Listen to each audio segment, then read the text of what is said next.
ধামরাই উপজেলার সদর যাদবপুর বাইশাকান্দা ইউনিয়ন পরিষদে গিয়ে সচিব উদ্যোক্তা সহ সংশ্লিষ্ট কর্মচারীদের উপস্থিত দেখা গেলেও নেই কোনো জনপ্রতিনিধি। তালা ঝুলছে চেয়ারম্যান কক্ষে। স্থানীয়রা বলছেন, চেয়ারম্যানরা নিজেদের নিরাপত্তা ও রাজনৈতিক প্রতিপক্ষের রোষানল থেকে বাঁচতে ইউনিয়ন পরিষদে আসছেন না। ফলে জন্ম, মৃত্যু, ওয়ারিশ, নাগরিক সনদ এবং ট্রেড লাইসেন্স সহ বিভিন্ন সেবা পেতে ভোগান্তিতে পড়েছেন সেবাগ্রহীতারা। জরুরি প্রয়োজনে পরিষদে এসে সঠিক সময়ের মধ্যে সনদ হাতে না পেয়ে খালি হাতে ফিরতে হচ্ছে সেবাগ্রহীতাদের। ট্যাক্সের লাগবো, আবার কারেন্ট বিলের কাগজ লাগবো, এগুলো জমা দিব, দিয়ে যদি হয় তা ভালো। আমি কবে ডেট দেয়, কিন্তু চেয়ারম্যান তো আসে নাই। আমাদের কাছে এখন একটু লেট হচ্ছে, কাজ করতে আসলে সাইন দিতেছে না কারণ উনি তো এখন উপস্থিত নেই। চেয়ারম্যান বা মেম্বার কেউই নেই। সেক্ষেত্রে আমার কাগজটা বা যেটার জন্য আমি আসছি সেটা নিতে আমার অবশ্যই লেট হবে।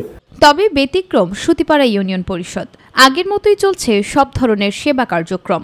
সুতিপাড়া ইউনিয়ন পরিষদের যে চেয়ারম্যান, জনগণের শতভাগ যে সেবা সেটা সে নিশ্চিত করে থাকেন। আমি এখানে আমার মেয়ের জন্য জন্ম নিবন্ধন নিতে আসছি। আলহামদুলিল্লাহ আমি খুব তাড়াতাড়ি পেয়েছি। আমরা আসতেছি, তার কাছে সেবা পাইতেছি। আমার অন্য কোনো চাওয়া পাওয়া না, আমি শুধু মানুষের সেবাটাই বাইসে আছি, ততদিন সেবাটাই করে দেবেন, চেষ্টা করবো সবার পাশে থাকার জন্য। যেসব ইউনিয়ন পরিষদে চেয়ারম্যানরা অফিস করছেন না, সেখানে চেয়ারম্যান বা প্রশাসক নিয়োগের বিষয়ে মন্ত্রণালয় থেকে নির্দেশনা মোতাবেক ব্যবস্থা নেওয়া হবে বলে জানালেন উপজেলা নির্বাহী কর্মকর্তা। যেসব ইউনিয়ন পরিষদ চেয়ারম্যান নাই বা তারা অফিস করছে না, যেখানে সেবা প্রার্থীতে বাধাগ্রস্ত, সেখানে প্যানেলের নিয়োগ এবং প্রশাসক নিয়োগের বিষয়ে আমরা নির্দেশনা পেয়েছি মন্ত্রণালয় থেকে। আমরা এই বিষয়ে কাজ করছি, ঠিক আছে, কাজ করছি, খুব অচিরে এই বিষয়টি সমাধান করা হবে।